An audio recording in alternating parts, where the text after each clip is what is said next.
My foster dad started calling my pregnant foster mom the Tenant and throwing away her mail while she watched. When I asked why we never ate dinner together anymore, he looked at her belly and said, "Just easier this way." I stayed silent. That was 9 months ago. This morning, he was crying in court while the judge terminated his parental rights. My foster dad stopped loving his wife the moment she became pregnant, and at first I thought he was just scared, but then I realized something darker. 1 month ago, they were kissing until I'd tell them to get a room. 8 weeks later, her bump was starting to show, and he'd fake phone calls when she tried to cuddle on the couch. The recliner became his permanent spot, and I'd catch him staring at her belly with this expression of pure disgust. At the grocery store, he walked 5 feet ahead like he was ashamed of how she looked, leaving her to carry all the bags. Her shirt rode up once, showing stretch marks, and he audibly yewed. He started insisting she only wear baggy clothes around the house, claiming he couldn't see her looking like that. I'd catch him staring at her old photos, even outwardly asking her where this beautiful woman went. Every night, she'd still reach for him, but he slept on the edge, back turned, too grossed out to touch her. In the morning, she struggled with her shoes, but he stood there watching with that same disgusted look, as if her getting physically weaker was something to hate her for. I asked why we never ate dinner together anymore, but he looked directly at her belly. Just easier this way. He soon started introducing her as the kid's mom, instead of my wife, to anyone he met. His co-workers didn't even know she was pregnant until she visited for lunch. Then came my cousin's birthday party, which he turned into an opportunity to shame her. My aunt rushed over. "You must be so excited about the baby," but he stared at her belly with such hatred that my aunt stepped back. Someone asked about the due date, and he walked away mid-conversation, leaving her to answer alone. He wouldn't say, "We're pregnant." It was always, "She's pregnant." Someone said the baby might have his eyes and his jaw tightened like he was about to punch them. When Uncle Pete congratulated him on becoming a dad, he went silent and just stared at his wife like she was the ugliest woman in the world. I told someone I was excited to be a big brother. Big brother to her baby, he interrupted me. When it came dinner time and she wanted a second plate, he made a comment about her getting big enough. When her mom defended her and made her feel good about her body, he stood up and made a scene of leaving early. That's when he started taking over my bedtime. "Mom needs her rest," he said, taking over my bedtime once a week. Before I knew it, he was tucking me in every night. "Mom's tired from the baby" became his constant excuse, even when she was sitting alone wanting company. I'd try asking her questions, but he'd intercept, "Don't bother, Mom." When she couldn't play outside anymore because walking was harder, he'd shake his head. "Mom's different now, isn't she?" He pulled out old photos constantly, pointing at them. "Remember when Mom used to be fun? She forgot my practice once for a doctor's appointment, and he pounced on it. She only thinks about the baby now." Watching her struggle upstairs, gripping the rail, he'd turn to me. "See how slow she is? That's why we don't wait." The comments got darker. "You and me, we were fine before all this." Then, real parents always love their real kids more. At her baby shower, while she opened gifts, he pulled me aside. "After the baby comes, you'll be forgotten. That's what happens with real kids." Mom called me over to help, and he physically held me back. "She doesn't need you anymore. She has her baby." Soon, he stopped using her name entirely, calling her she or it when she was right there. The tenant to our neighbors. Removed her from Netflix, their bank account, phone plan, everything. He started throwing her mail in trash unopened, bills, appointments, cards from her sister. When she dropped her fork at dinner, he kicked it further away. I watched him throw her prenatal vitamins in the garbage while she watched. He hid her car keys when she had a doctor's appointment. I remember she started choking on water once, and he didn't even look up from the TV. I had to give her the Heimlich I'd learned in school. I remember she collapsed at Target, and he pretended not to notice. I had to call security, and we took her to the hospital. He didn't even show up. I remember she started experiencing abdominal pains, and he just turned the TV volume up to drown out her breathing. Then came my 7th birthday. Mom had decorated overnight and made pancakes despite barely sleeping. That's when Dad walked in. "You need to leave." Mom shook her head like she was pleading, but he continued. "Either you leave for the day, or I take him somewhere else. I can't stand being in the same house as you." She started crying. I ran to Mom, grabbed her legs. "I want to go with Mom," but he pulled me back hard. "No, you're staying." I was crying, trying to hold her. She wiped her tears and still knelt down despite her huge belly. She took my hands and hugged me. "Stay and have your party, sweetie. You've been too excited for it not to." He then dragged me back as I tried following her to the door. "Mom!" I screamed while he held me. He shut the door on her, and I pressed against the window watching her waddle to her car alone. That night, I couldn't sleep. I felt guilty about Mom missing my party, so I got her favorite cookies from the pantry, hoping to cheer her up. When I heard the shower running, I snuck in. I opened her nightstand drawer to leave the cookies as a surprise, but inside were papers. Paternity test results. Dated 5 months ago. I remembered that timing, exactly when Dad started becoming extremely hostile towards Mom. I scrolled through those results, and that's when I saw it. Probability of paternity, 0%. I didn't know what that meant, but I could tell it was something important. My hands were shaking so bad, I could barely hold the papers straight. The water shut off in the bathroom, and I quickly grabbed Elena's phone from her nightstand and snapped 3 photos of the test results before shoving everything back in the drawer. I ran back to my room and jumped under the covers just as Elena walked past my door. floor. Through the crack under my door, I watched her shadow stop at her dresser, and then I heard this weird gasp. She must have opened that drawer because next thing I heard was her crying real quiet and saying something I couldn't make out. The next morning, Marcus was making his coffee, while Elena threw up in the bathroom for like 10 minutes straight. He just turned the TV louder and kept watching sports highlights. I filled a glass with cold water and grabbed a washcloth from the hall closet and brought them to Elena, who was sitting on the bathroom floor looking super pale. She pulled me into this tight hug, and I felt tears dropping on my head. At breakfast, Marcus dropped this bomb on us about me switching schools. Elena's fork hit her plate hard, and she started to say something, but Marcus cut her off, saying it was already done, and I'd start Monday at some school 40 minutes away. Elena looked like she wanted to scream, but she just stared at her eggs. Later that afternoon, while Elena napped on the couch, I grabbed her phone and started scrolling through her texts. There were all these messages from someone saved as mom from like 2 months ago, begging Elena to come home and saying Marcus wasn't who she thought he was. The newer messages showed Elena asking for help, but then the replies just stopped completely. That weekend, Elena asked me to help fold the baby clothes she'd bought back when things were normal. Her hands shook when she pulled out this tiny pink onesie that said, "Daddy's girl," and she shoved it deep in the drawer like it burned her. She kept whispering stuff I couldn't really hear, except for one part about things not being meant to be. Monday night, Marcus came home with this stack of papers and made Elena sit at the kitchen table to sign them. I watched from behind the wall as she read through them, and her face went white as a sheet. She asked him straight up if this gave him full custody of me, if they separated, and his jaw got all tight, and he just told her to sign it. 3 days later was my first day at the new school, and the lady at the front desk kept saying how weird it was to get a transfer this late in the year from so far away. I memorized every street sign and landmark on that long bus ride, counting turns and watching for anything I could remember. The next week, Elena had her doctor appointment, and I begged to go with her. Marcus actually said yes, which surprised me. Dr. Hoffman took one look at Elena and asked about her weight loss and these bruises on her arms I hadn't noticed before. She sent me to the waiting room, but I could hear her asking Elena questions in this worried voice. Elena kept saying she just bruised easy and everything was fine. A few nights later, I heard Marcus on the phone in the garage, so I grabbed Elena's old tablet from behind the paint cans where I'd been hiding it and hit record. He was saying how Elena had nowhere to go because her family cut her off months ago and how my adoption wasn't final yet, and he needed more time to get everything in place. I put the tablet back and snuck to my room thinking about what he meant by getting things in place. That evening, I was doing my math homework at the kitchen table while Elena sat on the couch knitting a tiny yellow blanket for the baby. Marcus hadn't been home for dinner all week, and Elena kept looking at the door every time a car passed outside. She winced and grabbed her belly, and I ran over with the heating pad from the bathroom closet. She smiled at me while I plugged it in behind the couch and helped her position it against her back. She touched my face and said I was such a good boy and made me promise to always be good. The next morning, while Marcus was in the shower, I was looking for my library book in his office when I saw bank statements sticking out of the trash can. I wonder what Marcus is really trying to hide with those bank statements in the trash. There's something about the timing of finding those papers right after he talked about getting things in place that makes me think this goes deeper than just being a bad husband. I pulled them out and saw all these big withdrawals from their joint account with amounts like $500 and $800 every few days. At the bottom of the trash was Elena's debit card, cut into 4 pieces, and a letter from the bank saying her card was reported lost and a new one would be sent to the primary account holder. I put everything back exactly how I found it and went to school, but I couldn't stop thinking about how Elena had asked Marcus for grocery money yesterday, and he said they were tight on cash. That Sunday, James and Grace came over for dinner, and I helped Elena set the table while Marcus watched football in the living room. Elena was moving so slow, and James kept watching her with this worried look on his face. When we sat down to eat, Elena dropped her fork, trying to reach the salt, and Marcus grabbed it off the floor and put it on the counter. He told her she could eat with her hands since she couldn't handle utensils properly. James stood up so fast his chair scraped the floor, but Grace grabbed his arm and pulled him back down. Elena picked up her chicken with her fingers while tears rolled down her face, and nobody said anything for the rest of dinner. A week later, I woke up with a bad stomachache, and Elena let me stay home from school. She moved around the kitchen, slowly pulling out flour and sugar and her grandmother's old recipe box. She taught me how to cream butter and sugar together and showed me the exact way to roll the dough so the cookies would be perfect. She kept saying these recipes needed to be passed down and made me write everything in my notebook. We spent all morning baking, and she smiled more than I'd seen in weeks, even though she had to sit down every few minutes. Her phone buzzed on the counter, and I answered it because her hands were covered in flour. It was Rachel saying Elena needed to come in immediately about some concerning test results from her last appointment. Marcus walked in from the garage and took the phone from me and told Rachel that Elena was fine and they'd come to the regular appointment next week. He hung up and deleted the call from the phone history while Elena asked who it was, and he said it was just a telemarketer. The next day at school, I stayed after class and told Mrs. Smith that I was worried about my foster mom. She asked me gentle questions about what was happening at home, but I was scared to say too much because Marcus always said foster kids who cause trouble get sent away. She wrote her personal phone number on a piece of paper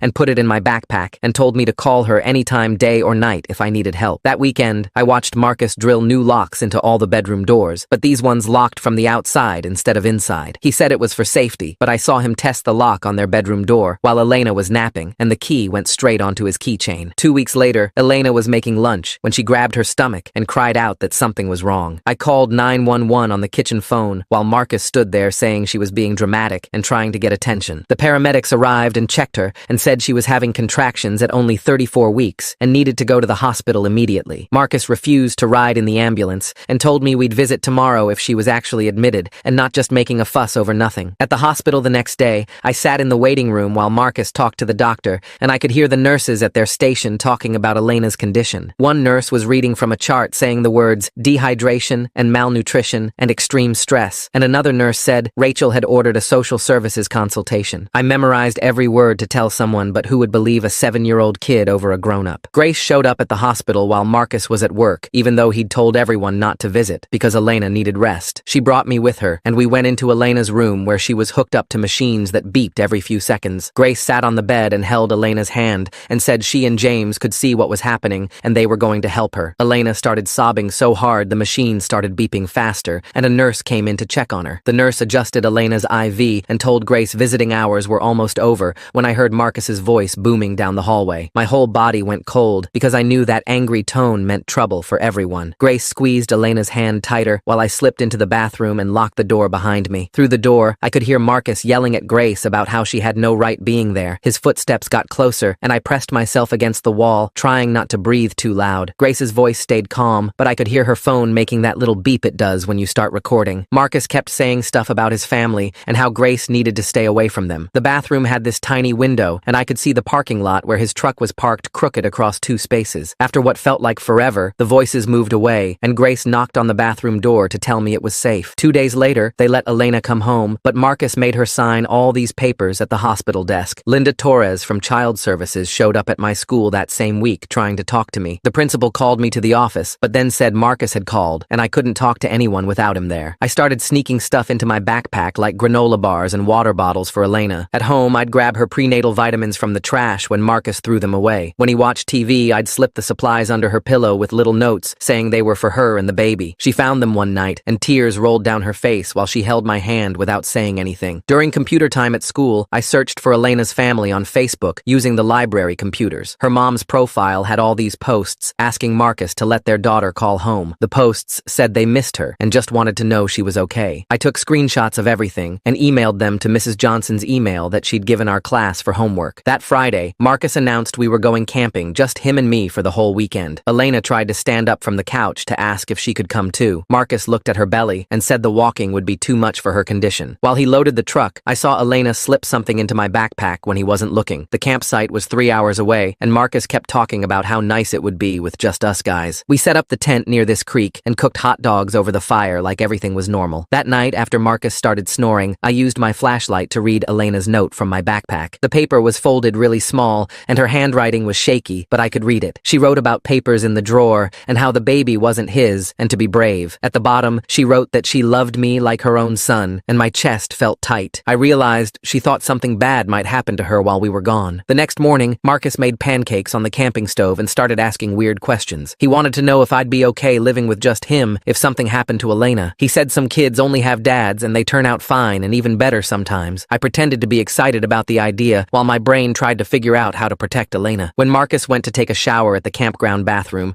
I grabbed his phone from the tent. I texted Mrs. Williams from his phone saying Elena needed help and to check on her. Marcus came back before I could delete the message, but he didn't check his phone right away. We packed up Sunday morning and drove home with him singing along to the radio like nothing was wrong. When we pulled into the driveway, I saw the front door was open, which made my stomach drop. Marcus stepped over his own doorstep, and I ran inside to find Elena on the bathroom floor. She was holding her belly, and there was water all over the tiles around her. Marcus literally stepped over her to get his keys from the kitchen counter while she moaned in pain. I grabbed the house phone and called 911, screaming our address over and over until they said help was coming. Marcus tried to grab the phone from me, but I ran outside to the front yard still yelling the address. The ambulance came in 8 minutes, but it felt like hours watching Elena on that bathroom floor. At the hospital, they rushed Elena to the delivery room and she begged them to let me stay with her. Marcus wouldn't go in because he said it wasn't his problem, but the nurses let me hold her hand. The doctor kept saying she was doing great, even though the baby was 5 weeks early. Elena squeezed my hand so hard it hurt, but I didn't let go even when she screamed. After 2 hours of pushing, the baby finally came out, and the doctor held her up for us to see. The baby had dark skin and curly black hair, and suddenly I understood everything about why Marcus hated Elena. The nurses cleaned the baby and wrapped her in a pink blanket while Elena cried happy tears. Elena named her Sophia and asked if I wanted to hold her first before anyone else. The baby was so tiny and warm,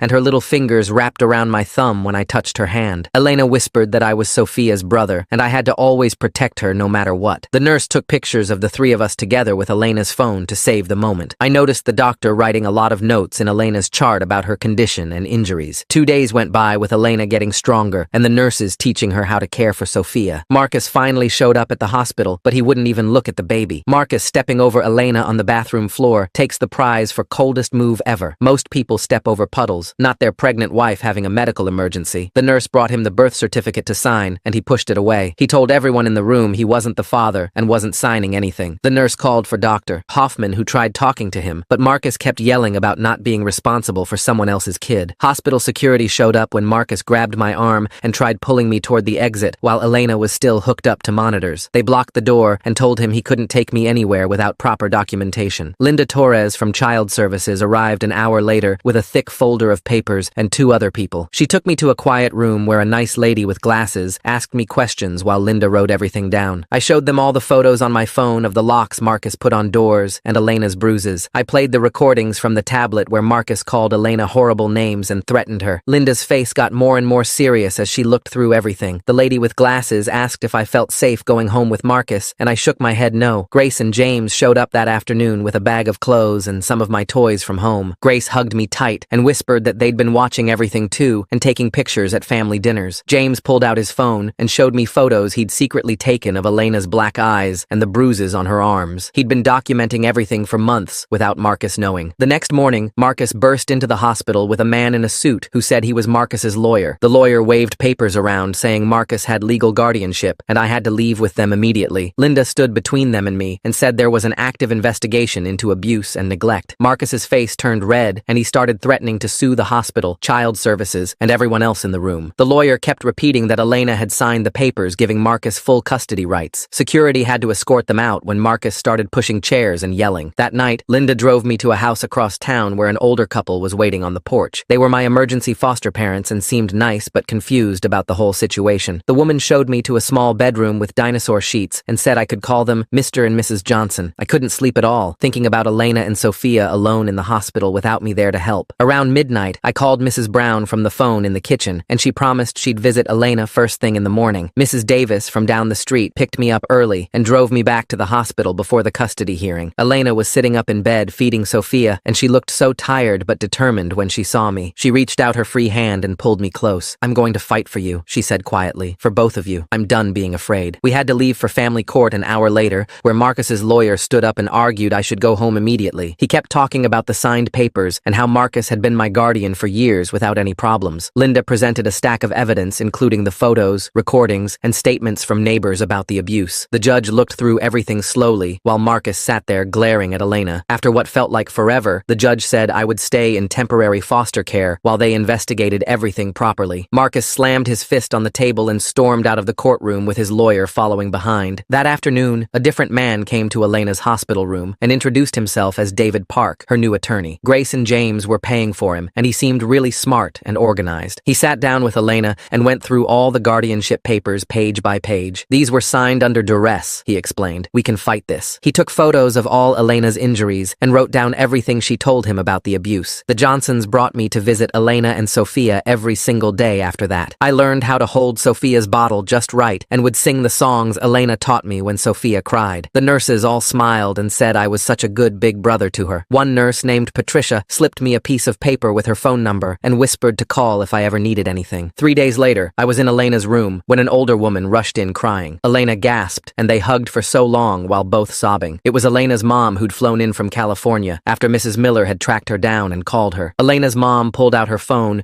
and showed Linda dozens of text messages from Marcus threatening her if she ever never contacted Elena. She had voicemails too, where Marcus said he'd hurt Elena if her mom tried visiting or calling. Elena hadn't known her mom had been trying to reach her for months because Marcus had been deleting all her messages and blocking her calls. A week later, Rachel sat in a conference room at the lawyer's office with stacks of medical records spread across the table. She pointed to Elena's weight chart, showing she'd lost 15 pounds during her pregnancy instead of gaining weight. The blood pressure readings got worse with each visit, and Elena had started showing signs of severe anxiety that Rachel had never seen before. Rachel pulled out photos she'd taken of bruises on Elena's arms during appointments and showed how Elena would flinch whenever anyone moved too fast near her. The lawyer recorded everything, while Rachel explained how Elena would cry through entire appointments and beg her not to call Marcus about anything. That same afternoon, Linda took me to meet with a child psychologist at a building downtown with toys everywhere. The therapist had me play with action figures while asking questions about home, and I showed her how Dad would push Mom away when she tried to hug him. I built a house with blocks, then knocked down the Mom figure's room, saying that's what Dad did with Mom's stuff. The therapist wrote notes as I acted out dinner time with the Dad figure sitting far away from everyone else and the Mom figure crying in the corner. I told her about the time Mom fell down the stairs and Dad stepped over her to get to the kitchen. Meanwhile, Marcus had driven to our house with a moving truck while Elena was still recovering in the hospital. The neighbors saw him throwing Elena's clothes into garbage bags and called the police, but Marcus showed them the deed with only his name on it. James and Grace got there just as Marcus was dragging Elena's grandmother's rocking chair to the curb, along with all the baby furniture they'd bought together. Grace grabbed photo albums and Tyler's school projects from the trash, while James loaded what he could save into his truck. Marcus had already changed all the locks and removed Elena's name from the mailbox by the time they left, with 2 trucks full of her belongings. 3 days later, Elena's mom wheeled her out of the hospital with baby Sophia wrapped in a hospital blanket, since Marcus had thrown away all the baby clothes. They took a taxi to the hotel where Elena's mom had been staying, and Elena collapsed on the bed still wearing the same clothes from the hospital. The hotel manager brought up a portable crib someone had left behind, while Elena's mom went to buy formula since Marcus had canceled the credit cards. Elena tried calling about her car, but discovered Marcus had already reported it stolen and had it towed from the hospital parking lot. Her mom showed her the divorce papers that had been served at the hospital, claiming Elena was an unfit mother who had cheated and abandoned her foster child. The papers demanded full custody of me and stated Elena owed Marcus money for emotional damage and fraudulent marriage. Elena could barely hold Sophia while reading about how Marcus described her as mentally unstable and dangerous to children. 2 weeks passed before I figured out which hotel Elena was staying at by listening to Linda's phone calls. I waited until the foster family was asleep, then climbed out the bedroom window and walked 6 blocks to the bus stop. The bus driver almost didn't let me on until I showed him the emergency $20 bill Linda had given me for situations like this. I knocked on Elena's hotel room door, and she answered holding Sophia with dark circles under her eyes. We spent the whole afternoon on the hotel bed with Elena's mom making sandwiches while I held Sophia and taught her to grab my finger. Elena kept apologizing for everything, but I told her about the paternity test I'd found and how I knew Dad had been planning this. Her mom took pictures of us together, and Elena said this felt like what family was supposed to be. Nobody mentioned that I'd have to go back to foster care in a few hours, or that Marcus was trying to take me away forever. David's law office had papers stacked to the ceiling when Elena and her mom arrived for their appointment the next morning. David had already filed counter motions for divorce with Elena as the victim of domestic abuse and financial control. He submitted custody petitions for both me and Sophia,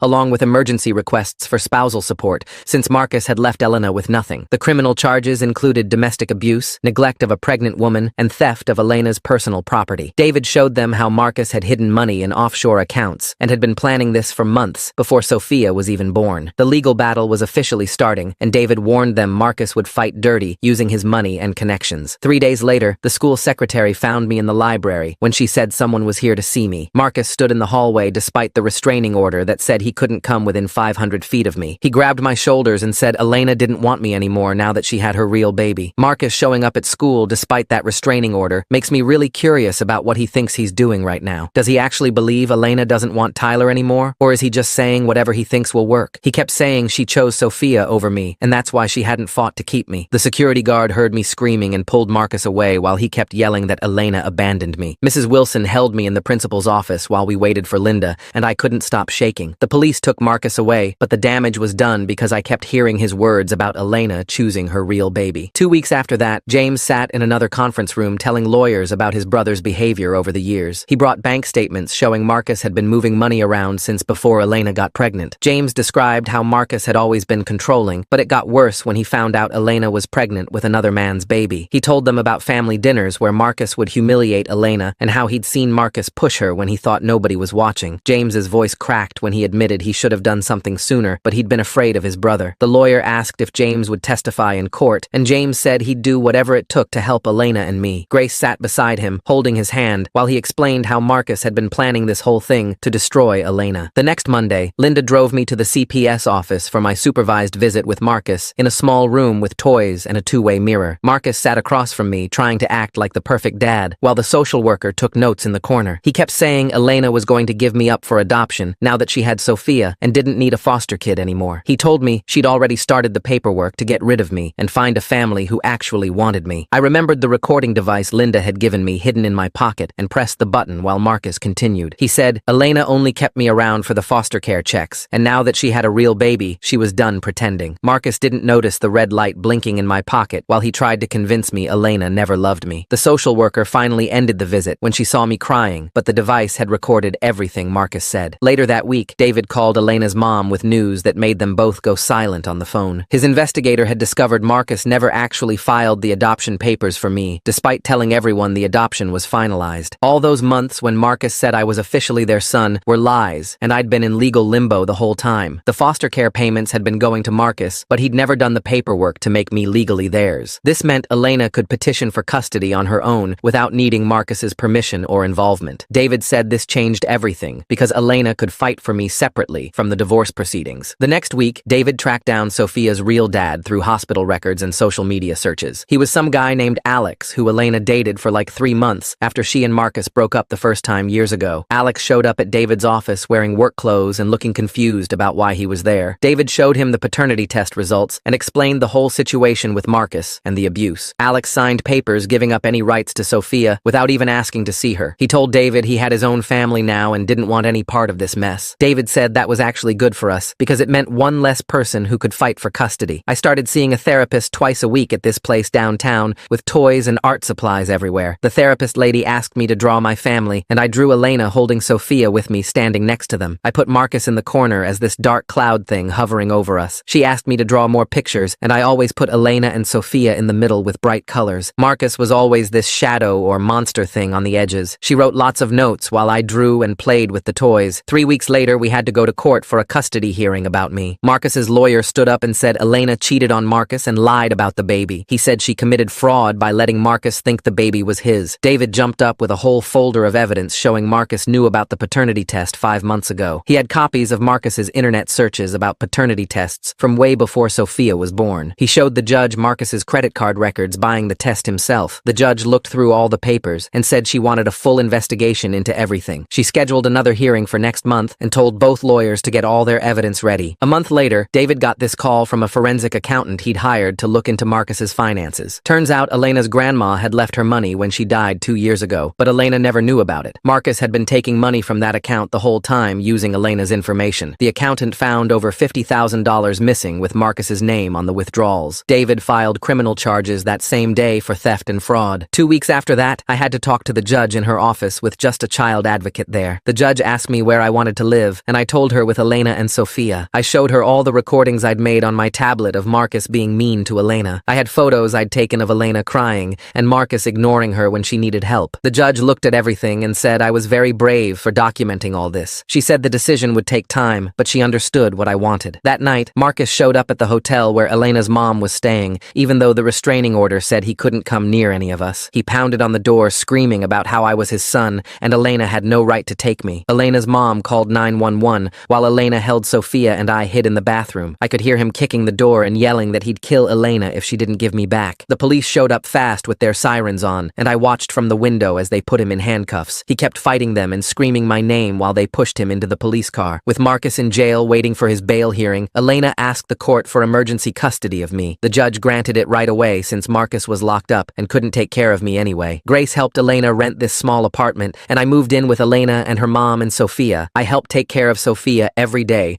while Elena was still recovering from everything. I read her stories at night and helped make her bottles the way Elena showed me. I'd sing the songs Elena taught me when Sophia was crying. Elena's mom cooked food from their country that smelled amazing and made the apartment feel like home. 2 weeks later, Marcus's parents paid his bail and got him out of jail. They believed everything he told them about Elena being a cheater who stole their grandson. They filed papers asking for grandparent rights to see me, even though they'd barely visited before. David said this made everything more complicated, and the legal battle could go on for months now. Then 3 days later, this woman showed up at David's office saying she was my real mom and wanted me back. David did some digging and found out Marcus had contacted her and offered her money to file for custody. She'd abandoned me when I was 2 and hadn't tried to see me in 5 years, but legally, she was still my birth mother, and that gave her rights that Elena didn't have yet. That night, I woke up screaming because I dreamed this lady I'd never seen before was dragging me away from Elena while Sophia cried and cried. Elena rushed into my room and sat on the floor next to my bed, holding my hand until morning. She kept saying we'd figure it out, but her eyes were puffy, and I knew she'd been crying too. The next night, the same dream came back, except this time Marcus was there laughing while the woman pulled me into a car. Elena brought her pillow and blanket and slept on my floor for the rest of the week. Every time I woke up scared, she'd grab my hand and whisper that she'd fight for me no matter what. Linda called David the next morning saying she'd done some digging on my birth mother. She'd found arrest records in 3 different states for drug possession and child abandonment charges from when she left 2 other kids with relatives and never came back. Linda wrote in her report that placement with her would be dangerous, but legally, she still had to do the assessment since parental rights hadn't been terminated yet. 2 weeks later, we had to go to Marcus's criminal trial, and I had to sit in that big chair next to the judge and tell everyone what happened. I told them about the locks on the cabinets and how he wouldn't let Elena eat. I told them about hiding her medicine and making her walk to the hospital alone. I told them about stepping over her when she was on the bathroom floor in labor. Marcus sat at his table staring at me the whole time with this look like he wanted to hurt me. His lawyer kept trying to make it sound like I was confused or making things up, but I just kept telling what I saw. The prosecutor showed pictures of the locks and the empty medicine bottles in the trash that I'd taken with Elena's phone. 3 months went by with court dates and meetings and more court dates. Elena found a job at a daycare where she could bring Sophia, and I'd go there after school instead of going home. We'd play with the little kids and help clean up while Elena worked. Grace and James kept giving Elena money for David's fees, even though she tried to say no. We were building something that felt normal, even with all the legal stuff happening. My birth mother was supposed to come for her first supervised visit at the CPS office, but she never showed up. Marcus's parents, thinking their son is the victim here, shows that denial runs in the family tree like a really stubborn genetic trait. Birth mom wanting money to take back the kid she ditched 5 years ago. Linda waited 2 hours and documented everything. The second visit, she called an hour late saying her car broke down, but Linda checked and she'd been arrested that morning for shoplifting. The third visit, she just didn't come or call at all. Her lawyer sent David a letter saying he was withdrawing from her case because she wouldn't return his calls. Linda started putting together paperwork for abandonment and said this would help our case. Then Marcus's parents hired some guy to follow us around and take pictures. I saw him outside the daycare taking photos of Elena carrying Sophia to the car. He talked to our neighbors, and one of them mentioned seeing me climb out my window that night to go to Elena's apartment. Marcus's lawyer filed papers saying Elena was encouraging me to break rules and run away. Elena's health started getting better once she wasn't stressed all the time. She gained weight back and her skin wasn't so pale anymore. She smiled more and started talking about going back to school online. At night, after Sophia went to sleep, we'd sit at the kitchen table and I'd help her with her homework while she helped me with mine. She was taking classes to finish her degree in early childhood education. Mrs. Moore from school had to go to court as a witness for Elena. She brought this whole folder of papers showing all the times I'd come to her worried about Elena and how my grades were good and I never got in trouble. She told the judge that anyone who said Elena wasn't my real mom didn't understand what real meant. Marcus's parents' lawyer tried to make her look bad, but she just kept showing more evidence of how well I was doing with Elena. Finally, the criminal trial verdict came and Marcus was found guilty of domestic violence and violating the restraining order. The judge sentenced him to 18 months in prison and he had to take anger management classes. His parents stood up and yelled that they'd keep fighting for custody of me. The bailiff had to make them leave. Marcus turned and looked at me one more time before they took him away in handcuffs. 6 months after Elena and I had moved into our apartment, David filed papers to terminate Marcus's parental rights based on his criminal conviction and all the documented abuse. He said it would take months more, but it was the first step toward Elena being able to adopt me legally. Summer ended, and I walked into my old school wearing the new backpack Elena bought me. Kids from my old class crowded around asking where I'd been. I told them I lived with my mom and baby sister now. Some parents whispered to each other when they saw Elena at pickup, but I didn't care. 2 weeks later, we got a court summons saying Marcus's parents were suing for grandparent rights. They claimed Elena was keeping me from them on purpose. The hearing was set for October, and Elena spent nights going through papers with David. When the court date came, Grace and James showed up to testify. Grace told the judge how Marcus's parents knew he was hurting Elena, but never said anything. James showed texts where they told him not to interfere in Marcus's marriage. The judge asked Marcus's parents why they never reported the abuse. They couldn't answer. The petition was denied, and Marcus's dad stood up yelling that this wasn't over. Security had to escort sort them out. That night, Sophia started crawling for the first time. She pushed herself up on her hands and knees and moved straight toward me. Elena grabbed her phone and recorded it. Sophia reached my feet and grabbed my sock, pulling herself closer. I helped her sit up, and she smiled so big. We spent the next weekend putting locks on cabinets and covers on outlets. Sophia followed me everywhere, using furniture to pull herself along. 3 weeks later, Linda called with news about my biological mother. She'd agreed to give up her parental rights if Marcus's parents paid off her debts. They sent $30,000 to her creditors, and she signed the papers. Linda filed them with the court the same day. One more barrier gone, Elena said, but then everything went bad again. A CPS investigator showed up at our door saying they'd received a complaint. Marcus had written from prison claiming Elena was neglecting me. The investigator asked to see my room and looked through our fridge. She interviewed me alone for an hour, asking about meals and bedtime and school. Elena had to show bank statements proving she could support us. The investigator checked Sophia's crib and our medicine cabinet. She took pictures of everything. After she left, Elena sat on the couch and cried. I'd never seen her that scared before. We waited 3 weeks for the results. David called saying not only did CPS find no problems, they recommended speeding up the adoption. The investigator wrote that our home was loving and stable. She noted how I called Elena mom without prompting. 8 months of legal fights, and we were closer, but Marcus still had rights. In March, I won an award at school for an essay about family. I wrote that DNA doesn't make someone your parent, love does. Elena and her mom cried when I read it at the assembly. Sophia clapped even though she didn't understand. The principal said it was the best essay a second grader had ever written. Elena framed the certificate and hung it in our living room. 2 days later, she drove to the state prison to see Marcus. She offered to drop the fraud charges if he'd sign away his rights to me. I waited at Grace's house playing video games but thinking about what was happening. Elena came back looking tired. Marcus had called me his property and said he'd never let her have me. She was quiet at dinner, but I could see her thinking. The next morning, she called David about other options. Grace and James filed paperwork to become my official godparents that week. They included letters from teachers and neighbors supporting them. The court approved it in April, giving me backup guardians if anything happened to Elena. Then Marcus's parents tried one last time. They showed up at Elena's work with a cashier's check for $100,000. Elena's co-worker heard them say they'd pay her to give me to them. Elena tore up the check in front of them. They said they'd drain her money in court until she gave up. That night, Elena's mom called from California. She was selling her house to help pay for lawyers. Elena tried to refuse, but her mom had already listed it. The house sold in 2 weeks, and the money went into David's trust account for legal fees. 10 months of court dates and lawyer meetings wore Elena down until her clothes hung loose on her body. I started making her breakfast every morning while she fed Sophia, packed both their lunches, did laundry after school, and cleaned the kitchen after dinner. The dark circles under Elena's eyes got worse each time Marcus's parents filed another motion. They wanted overnight visits, then weekend custody, then full guardianship, claiming Elena was an unfit mother. David filed response after response, each one costing thousands from Elena's mom's house money. I watched Elena count bills at the kitchen table, her hands shaking as she moved money between envelopes marked rent, food, and legal fees. She stopped eating dinner most nights, giving her portions to me and Sophia. I started hiding granola bars in her purse and making extra sandwiches for her lunch. The hearing for grandparent rights finally came after 6 months of delays. Marcus's parents brought 3 lawyers and sat there in their expensive clothes while Elena had just David. The judge listened to their arguments about their rights as grandparents, how they deserved access to me. David stood up with a thick folder of evidence. He showed the judge photos of my bruises, the hospital records, the police reports they never filed when I begged them for help. He read my old texts, asking them to make Marcus stop hurting me. The judge's face got harder with each piece of evidence. Marcus's parents tried arguing they didn't know how bad it was. The judge cut them off and said they had failed to protect me from abuse they clearly knew about. She ordered them to pay all of Elena's legal fees and denied their petition for any visitation rights. They stormed out yelling about appeals while their lawyer shook his head. 3 days later, we went to the park for a picnic with Elena's mom, who had flown in from California. Sophia crawled on the blanket grabbing at grass while I helped set out sandwiches. Elena actually smiled for the first time in weeks, lying back on the blanket watching clouds. An older woman walking her dog stopped to comment how cute Sophia was, then looked at me helping Sophia stand. She said we had the same stubborn chin and way of tilting our heads. Elena's mom laughed and agreed we acted like real siblings. For one afternoon, we felt like a normal family eating sandwiches and playing frisbee. David called that evening saying he was ready to file for termination of Marcus's parental rights. He had everything documented, including the criminal conviction, the proven abuse, Marcus refusing visits for 8 months, and 0 financial support. The judge scheduled the final hearing for 6 weeks out. Elena threw up after hanging up the phone from nerves. 2 weeks before the hearing, Marcus got jumped in prison and ended up in the hospital with broken ribs. His parents went to every news station with photos of him bandaged up, saying the stress of losing me caused his attack. They painted Elena as a vindictive woman who stole their grandchild and turned their son into a target. it. The story went viral online with people who didn't know the real story attacking Elena. Our mailbox filled with hate mail calling her a homewrecker and kidnapper. People found her Facebook and left death threats. Someone spray-painted baby thief on our car. Elena started packing suitcases one night, saying we should just disappear and start over somewhere new. The timing of Marcus getting hurt in prison right before the hearing seems awfully convenient for his parents' media campaign. I wonder if they knew this would happen and had their story ready. I unpacked everything while she cried on the bed. I told her we don't run from bullies because that's what she taught me when Marcus scared me. She held me tight and we stayed. Grace and James saw the news coverage and got angry about the lies. They posted all their evidence online, including videos they'd secretly recorded of Marcus hitting me, photos of my injuries, and screenshots of him admitting the abuse in texts. They wrote a long post about watching their nephew get abused and feeling helpless. The story shifted overnight as people saw the truth. 3 women from Marcus's college came forward saying he'd abused them too. One had a restraining order from sophomore year. Another had hospital records from when he broke her wrist. The news stations had to issue corrections. The final termination hearing arrived on a cold Tuesday morning. Marcus appeared on a video screen from prison in his orange jumpsuit. He tried to cry, but no tears came as he talked about being a changed man who deserved another chance. He said he loved me and made mistakes, but wanted to be my father. The judge asked if anyone else wanted to speak. I raised my hand and David helped me stand. My voice shook, but I looked right at the screen and told the judge that Marcus never loved me, just used me to hurt Elena. I said Elena was my real mom because she chose to love me even when it cost her everything. The judge thanked me and said she would review everything and issue her decision within a week. That week felt like a year with Elena unable to eat or sleep. I made her toast she didn't touch, and Sophia seemed to sense the stress, crying more than usual. Linda found me sobbing in my closet one night, scared they would make me leave the only real family I'd ever had. She held me and promised she'd already recommended Elena for permanent custody. Friday afternoon, David called saying the judge made her decision. We drove to the courthouse with Elena's hands shaking so bad she couldn't buckle her seatbelt. The judge read her decision stating Marcus's parental rights were terminated based on severe abuse, criminal conviction, abandonment, and failure to provide support. Elena collapsed into the chair, sobbing with relief, while I jumped into her arms. Even Sophia started laughing and clapping like she understood we were finally safe and officially a family. Linda started the adoption paperwork right there in the courthouse hallway, while Elena was still wiping tears from her face. Over the next few weeks, Linda fast-tracked everything she could, calling in favors from judges and pushing through the home study faster than anyone thought possible. Grace and James wrote reference letters saying how Elena had protected me when nobody else would. Rachel wrote about Elena's strength during pregnancy and how she always put me first. Mrs. Smith from next door wrote about seeing Elena teach me to ride a bike and help with homework every night. The background checks came back clean, and Linda scheduled meetings with adoption specialists who all agreed this was the best outcome. Elena had to fill out hundreds of forms about her income, her apartment, her family history, everything. I helped by organizing all the papers into folders and making sure she ate when she got too focused on the paperwork. One afternoon, Linda called to say we needed to pick my new legal name for the adoption certificate. Elena said I could keep my first name or change everything if I wanted. I thought about it for 3 whole days, writing different combinations on notebook paper. Finally, I told her I wanted to be Tyler James Park Martinez, taking her maiden name Park and adding Martinez from her mother's side, plus James for the uncle who stood up for us in court. Elena cried when I explained I wanted a name that showed who really loved me. 3 months passed with more meetings, more paperwork, and more waiting until finally the adoption day arrived. The courtroom was packed with everyone who had supported us, including Grace, James, Rachel, Linda, Mrs. Smith, and even some nurses from the hospital. The judge read through all the documents and asked Elena if she understood she was taking full legal responsibility for me forever. Elena said yes, so loud that Sophia jumped in her carrier. Then the judge asked me if I wanted Elena to be my legal mother, and I practically shouted yes before she finished the question. The judge smiled and signed the papers, making it official, then let me bang the gavel, which is tradition for adoption cases. Sophia started babbling, and it sounded exactly like she was saying tie-tie, which became her first real word right there in the courtroom. Everyone clapped and took pictures, while Elena held me so tight I could barely breathe. At the adoption party that afternoon at a pizza place, Elena asked me to stand up because I had something to say. I pulled out a letter I'd been writing for weeks and read it to everyone but mostly to her. I told her she chose me when I was broken and fought for me when I had no voice and loved me when my blood family didn't. I said she wasn't my foster mom or adoptive mom anymore, just my mom. Elena was crying so hard she couldn't talk and just pulled me into another hug while everyone else was wiping their eyes too. 6 months after the adoption, we moved to a bigger apartment with 3 bedrooms so Sophia and I could each have our own space. Elena's mom had moved in permanently to help with everything, and we spent a whole weekend painting Sophia's room pink while Elena and I painted mine blue. Elena watched us work together and said our family didn't look traditional, but it was perfect for us. By the time time I started middle school, I felt confident and secure in a way I never had before. When kids asked about my dad, I just said matter-of-factly that I didn't have one, but I had the best mom and sister in the world. I was still going to therapy, but only once a month now, instead of every week. The therapist said I was processing everything really well, and that having a stable home made all the difference. One afternoon, a letter arrived with Marcus's prison return address on it. I asked Elena to read it first in case it said something bad, but she looked at the envelope and threw it straight in the trash without opening it. She said he had no power here anymore, and we should go plant a garden instead, something that would actually grow. We spent the rest of the day planting tomatoes and flowers in the little patch of dirt behind our apartment building. A few weeks later, I was playing on the floor with Sophia when she suddenly stood up and took her first real steps, going from Elena to me. I caught her and spun her around while she giggled, and Elena's mom grabbed her phone to record it. Elena whispered, "My babies," while watching us play together, and I realized she meant both of us equally. For a school assignment about resilience, I decided to interview Elena about her own childhood and what made her so strong. I asked her about growing up and her dreams and how she found the courage to fight for us. When I told her she was my hero, she started crying and said I was hers for being brave enough to speak up and save us all. On Sophia's second birthday, I helped her blow out the candles, and that night, it was my turn to tuck her into bed. I sang her the same lullabies Elena had taught me, the ones in Spanish from Elena's mom. Elena stood in the doorway watching with her mother beside her, and when I finished Sophia's song, I walked over to them. "We made it," I said, and the three of us stood there together looking at Sophia, sleeping peacefully in her crib. We were a family forged by choice instead of blood, tested by fire and Marcus's cruelty, but we were stronger for it. Elena pulled me close and kissed the top of my head, while her mother wrapped her arms around both of us. Outside the window, the garden we'd planted was starting to bloom with tiny green shoots pushing through the soil. Sophia stirred in her sleep and mumbled, "Tai-tai," which still made me smile every time. This was our family, our home, our future, that we'd build together one day at a time. All right, time to wrap up this wild ride. Appreciate you letting me drop my clever bits along the way. If you made it to the end, drop a comment. I love reading all your comments.